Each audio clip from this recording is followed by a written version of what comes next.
अभी तो हम नाम के महत्व को समझ रहे हैं कि नाम को सांस से जोड़ने का प्रभाव है कि अजामिल को केवल नाम लेने से मुक्ति मिल गई। लेकिन ग्रंथकार ने अजामिल प्रसंग के अंत में एक संकेत दिया है, दृष्टवा ताम काम लिप्तेन सहसेव विमोहित। ग्रंथकार ने कहा है कि केवल देखने मात्र से वो कामवश हो गया। अब ध्यान देना, उम्र जरा 88 साल। 88 साल का बूढ़ा एक ऐसा दृश्य देखता है और पतन हो जाता है। आज हमारे सामने, आज का सूत्र संतान है और हमारे सामने बच्चों को लेकर सबसे बड़ी चुनौती यह है कि क्या देखें। बच्चे जो देख रहे हैं, आपका कोई नियंत्रण नहीं है। मुझे याद है जब हम तरुण अवस्था में थे, आपको भी याद होगा, हमारे घर में अश्लील दृश्य देखे जाने की व्यवस्था हो ही नहीं सकती थी। किसी पत्र पत्रिका में एक आध पिक्चर यदि कोई अश्लील आ जाए तो माँ वो पत्रिका का कागज फाड़ देती या पत्रिका छुपा देती थी। फिर वक्त बदला, बाजारों में पोस्टर लग गए अश्लीलों के, तो चलो बाजार में देखने लगे लोग। धीरे धीरे अश्लीलता और अश्लील दृश्य घर में आ गए। आपकी 8 साल की बेटी और 8 साल का बेटा अपनी हथेली पे एक खिलौना लेके एक उंगली मारता है और जो दृश्य गूगल से निकालता है आप कल्पना नहीं कर सकते। जिन बातों की जानकारी हमको 21 साल की उम्र तक नहीं थी, आज 8 साल का बच्चा एक उंगली दबा के निकाल लेता है। और याद रखना, जीवन में उम्र से पहले यदि कुछ जानकारियां आ जाएं तो जीवन विकृत हो जाता है। अब इन बच्चों से आप मोबाइल तो नहीं छीन सकते और ऐसी मूर्खता करना भी मत। फिर क्या करें? हर तीसरा हर दूसरा दृश्य अश्लील है। बड़े बड़े लोग रुक जाते हैं। आज बच्चों को क्या दोष दें, रुक जाते हैं। चलो थोड़ी देर फेसबुक पे ही खेल लें, चलो थोड़ी देर व्हाट्सएप, क्या चल रहा है, इनको क्या रोकेंगे? इनसे मोबाइल मत छीनिए। यदि बारिश हो रही हो तो आप बारिश से लड़ें, ये आपकी नादानी मानी जाएगी। बुद्धिमानी है छाता लगा लें। अपने बच्चों को विवेक और संस्कार का छाता यदि सौंप दें तो फिर वो भले ही मोबाइल उठाएं, उससे कोई फर्क नहीं पड़ेगा। पर विवेक तो आपको देना है, संस्कार तो आपको देना है, जो देने में घर वाले चूक रहे हैं। अगर रियल पेरेंटिंग करना है तो देवियों और सज्जनों, आज मैं आपसे निवेदन करूंगा, अजामिल प्रसंग के माध्यम से आप अपने बच्चों को अब बोल के तो नहीं समझा सकते। एक 5D का फार्मूला है, ABCD वाला D। फर्स्ट D, 50 साल पहले भारत के घरों में बच्चे फर्स्ट D से पाले गए। डायरेक्शन बेस्ड थ्योरी कहते थे उसको, आदेश आधारित सिद्धांत। घर में एक बड़ा बूढ़ा होता था, दादा दादी माता पिता बड़ा भाई, और वो आदेश देता और पूरे घर को पालना पड़ता। ना का तो काम ही नहीं था। बहुत सारे लोग उस उम्र के यहां बैठे होंगे आज जो कभी सोच भी नहीं सकते थे कि घरों में बड़े बूढ़ों की बात इनकार में जा सकती। ये डायरेक्शन बेस्ड थ्योरी थी। फर्स्ट D चली गई, समय बीता, सेकंड D की थ्योरी आई। डायरेक्शन बेस्ड थ्योरी गई और जब दूसरी थ्योरी आई तो वो आई डिस्कशन बेस्ड थ्योरी। बच्चों ने माँ बाप से डिस्कशन करना आरंभ कर दिया। उन्होंने एक बात बोली, डिस्कशन किया, ऐसा क्यों करें, ऐसा क्यों नहीं करें, और मान गए। ये भी चली गई। थर्ड D आई, और थर्ड D आई डिबेट बेस्ड थ्योरी। बच्चों ने माँ बाप से बहस करना शुरू कर दी। जरा सी बात बोलिए, इतनी बहस करेंगे कि इरिटेट होकर पेरेंट्स बोलते हैं तुम्हारे तो मुंह नहीं लगना, तो वो तो बोलते हैं हम तैयारी बैठे थे, जाओ। आपको इरिटेट कर देते हैं, प्लानिंग के साथ करते हैं। ये भी गई, थर्ड D भी गया, डायरेक्शन बेस्ड थ्योरी गई, डिस्कशन बेस्ड थ्योरी गई, डिबेट बेस्ड भी गई।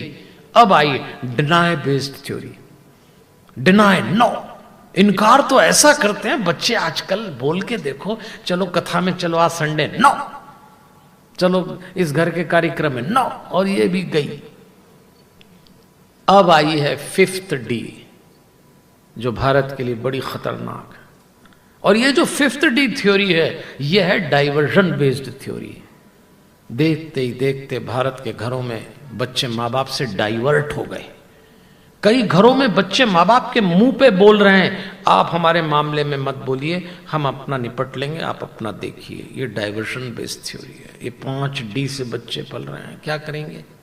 तो लोग हमसे कहते हैं, पंडित जी आपने प्रॉब्लम बताई, सॉल्यूशन भी बताइए, सुन लो। आप 2 शब्द दे रहा हूं अंग्रेजी में, प्रयोग करके देख लेना। बच्चों को आप थ्योरी ऑफ वॉइस से नहीं पाल सकते। थ्योरी ऑफ वॉइस का मतलब आपने बोल के उनको सुधारने की कोशिश करी, डांट के सुधारने की कोशिश करी, हो ही नहीं सकता। डांटना तो बिल्कुल ही मत। बताओ, डांट से कोई सुधर रहे हैं बच्चे? ये एकदम अलग टैलेंट। इतने टैलेंटेड बच्चे धरती पर पहले कभी नहीं आए जितने आजकल आ रहे हैं, गजब के। एक बच्चा था घर में, शैतान, नई नई शैतानियां करता। एक दिन उसकी मां ने देखा एक गिलहरी का बच्चा उठा लाया, और वो तो फुदक फुदक करे। मां को लगा रात भर ये गिलहरी का बच्चा न मालूम क्या करेगा। तो मां ने अपने बेटे से कहा, उस बच्चे से जो शैतान था, मां ने सोचा अगर डांटूंगी तो कहना नहीं मानेगा। अब डांट सुन के अगर कहना मान ले तो फिर आज का बच्चा ही खाएगा। आजकल की मम्मियों को सिखाया जाता है बच्चों को डायरेक्ट फायर नहीं करना, साइकोलॉजिकल ट्रीटमेंट देना। मम्मियों को ट्रेनिंग देते हैं, मनोवैज्ञानिक आधार पर डांट। अपने यहाँ तो अभी भी डांट लो। अमेरिका में अगर आप जानते हो, गए हो, तो अमेरिका में तो फोन नंबर है। अगर आप बच्चे को डांटो और बच्चा फोन पे पुलिस को बुला ले तो अंदर माँ बाप। अपने यहाँ तो अगर ऐसा हो जाए तो रोज जमानत ही कराते फिरेंगे माँ बाप। अपने यहाँ तो कई तो पहले पिट। अपने यहाँ तो पुराने लोग तो कहते हैं 2 बातों का स्वाद कभी नहीं जाता, मां के हाथ की चपाती और मां के हाथ का चाटा। ये जिसने नहीं खाया उसने कुछ खाया ही नहीं। पहले की माँ ऐसा रसीद करती थी औलादों को, क्या चांटे खाए पुराने लोगों ने। अच्छा, पहले की मम्मियों को गुस्सा आता था ना तो चांटे भी कोटे के मारती थी। वो बच्चे ने कुछ भी नहीं किया पर सासू से पंगा हुआ, ये तेरी दादी के नाम का, एक पड़ा उसमें, ये तेरे बाप के नाम का। कई औलादे फोकट में ही पिटी है, इतनी बड़ी हो गई, पर आज तक स्वाद है मां के हाथ। अब आप कुछ नहीं कर सकते। तो उस मम्मी को समझाया डांटना नहीं, साइकोलॉजिकल ट्रीटमेंट। तो मम्मी ने उस बच्चे से कहा, देख बेटा, तू ये गिलहरी का बच्चा पकड़ के ले आया, तू कहीं चला जाता है तो मुझको तेरी बहुत याद आती। तो ऐसी इसकी मां को इसकी याद आई। उसकी मां के पास छोड़ा बेटा। मां ने समझाया, बेटे ने गर्दन हिलाई और बच्चा लेके चला गया गिलहरी का। मां ने अपनी पीठ थपथपाई कि देखो साइकोलॉजिकल ट्रीटमेंट दिया तो समझ गया, डांटती तो बात बिगड़ जाती। 15 मिनट बाद वो बच्चा आया, हाथ में 2 गिलहरी। तो मां ने पूछा ये क्या किया? बोले इसकी मां को भी ले आया। ये आजकल के बच्चे, आप इनका एक ट्रीटमेंट करो या दूसरा उचकाते हैं, तुम ही बीमार हो जाओ इनका इलाज करते। और आज कई माँ बाप बीमार हो गए अपने बच्चों को देख के, इनका क्या करें, इनका, अरे ये तो ऐसा ही चलेगा। हवा भी बेकसूर है और दिया भी बेकसूर है। बच्चों का लालन पालन आपको ऐसे ही करना पड़ेगा। हवा भी बेकसूर है, दिया भी बेकसूर है। एक को चलना जरूर है और दूसरे को जलना जरूर है। दोनों ही काम साथ चलेंगे। आपको पूरी ताकत लगाना है, वो भी पूरी ताकत लगाएंगे। ये आप ही के बच्चे हैं, आपने इनको कॉन्वेंटी कल्चर दिया, आपने इनको हायर एजुकेशन दिया, आपने इनको सब दिया, तो अब आपको ही करना। तो थ्योरी ऑफ वॉइस से बच्चे पालने की गलती मत करना। फिर कैसे पाले जाएंगे? Theory of waves. वॉइस को वेव्स में बदल दें। वेव्स मतलब तरंग।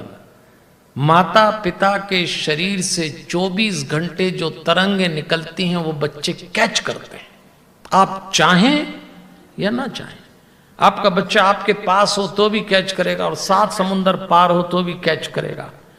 अगर माता पिता के रूप में आपके शरीर से नेगेटिव वाइब्रेशन निकले, बच्चा नेगेटिव, पॉजिटिव निकले, बच्चा पॉजिटिव। अगर कोई बच्चा लोट लगा रहा है, जिद्दी है, तो उसकी माँ भीतर से उदास होगी। अगर कोई बच्चा चीज़ें फेंक के गुस्सा प्रकट कर रहा है तो उसका बाप आवेश में होगा। माँ बाप अपनी उदासी और आवेश को छुपा लेते हैं तो वो बच्चे में और फूट पड़ती है। इसलिए याद रखना, औलाद आपका आईना है, उनको दोष मत देना, तैयारी आपकी करना है। तो माँ बाप अपने शरीर की तरंगों को पॉजिटिव कर लें, बच्चे कठपुतली हो जाएंगे। पर माँ बाप अपने ऊपर कोई काम नहीं करते, बच्चों पे टूटते हैं। हमारी पास पकड़, ये बच्चे, और तुमको यही नहीं मालूम बच्चों के लिए किसका क्या करना, बाबा जी का क्या करना ये तक नहीं मालूम है। हमारे पास पकड़ के, अरे क्यों हमारे पास ला रहे हो? देखो एक बार क्या हुआ कि एक सेकंड एसी ट्रेन के कोच में मैं ट्रेवल करता था और एक 35 साल की बहन जी हमारे सामने से निकली। उनके हाथ में उनका बच्चा था 7-8 साल का, उंगली पकड़ के। बहन जी ने हमको देखा, हमने बहन जी को देखा, और हमें जैसी बहन जी ने देखा तो अपने बच्चे से बोली, देख, ऐसा हमारी तरफ उंगली करी और चली गई। अरे हमने कहा ये क्या दिखा गई, हमने कपड़े वपड़े देखे। 5 मिनट बाद फिर आई और फिर बच्चे से बोली देख, और फिर चली गई। अरे हमने कही तो फिर दिखा गई, कुछ कर भी नहीं रही। तीसरी बार फिर निकली और बच्चे से बोला देख, और फिर चली गई। अरे हमने कहा कुछ करा भी नहीं रही। नहीं तो लोग क्या अपने बच्चों को पकड़ पकड़ के हमको प्रणाम ही कराते रहते हैं, पकड़ो प्रणाम करो प्रणाम करो, उसका मन नहीं हो तो जबरदस्ती प्रणाम करा। और लोग हमको इतना प्रणाम करते हैं कि हमारी आदत बिगड़ गई।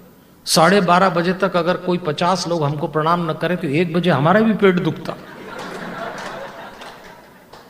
तो हमने कहा ये तो प्रणाम भी नहीं करा, देख देख कर रही है, फिर चली गई। चौथी बार निकली, हमने रोका, हमने कहा बहन जी क्या देख देख क्या दिखा रही, कुछ करा भी नहीं रही। तो बहन जी ने बोला थैंक यू पंडित जी, मेरा काम हो गया। अरे हमने कहा हमें पता ही नहीं लगा आपका कौन सा काम हो गया। तब वो बहन जी बोली क्या बताऊं पंडित जी, मैं पास वाले कूपे में बैठी हूं आपके, और ये मेरा बच्चा 1 नंबर का निकट्टू और जिद्दी, कहना तो मानता ही नहीं है। रोटी सब्जी बना के लाई थी इसके लिए घर से, जब से बोल रही रोटी सब्जी खा ले, ऊट पटांग चीजें मांग रहा। मैं कह रही रोटी सब्जी खा ले, मान नहीं रहा, तो आपको दिखा के बता रही थी देख रोटी सब्जी खा ले, नहीं तो बाबा पकड़ के ले जाएगा। अब मुझे उस दिन पता लगा कि बाबा तुम्हारी औलादों को खाना खिलाने के काम आ रहा है।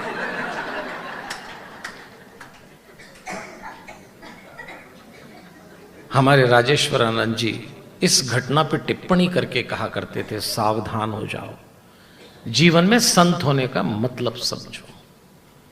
हम साधु संतों का उपयोग भी अपनी संतानों से कनेक्ट है, तो साधु संतों का क्या उपयोग है बताइए? एक ही उपयोग है, जब आप किसी महात्मा गुरुजन के साथ रहते हैं तो आपकी ऊर्जा ऊपर उठती है, उठना चाहिए। मैंने जो आपको अभ्यास कराया ये सिर्फ इसलिए कराया कि नाभि से ऊपर ऊर्जा आई, आपके शरीर से निकलने वाली तरंगे पॉजिटिव हुई, और अगर आप माँ बाप हैं तो वही पॉजिटिव तरंगे उन बच्चों को मजबूर करेगी कि वो वही बात मानेंगे जो आप कहेंगे। ये आर्ट ऑफ पेरेंटिंग का सूत्र है, आप इस पे काम करिए। वो लोग बच्चों पे टूट पड़े, अब कैसे काम चलेगा बताइए? इसलिए थ्योरी ऑफ वेव्स पे काम करिए, महात्माओं को अपने जीवन में होने का मतलब समझिए।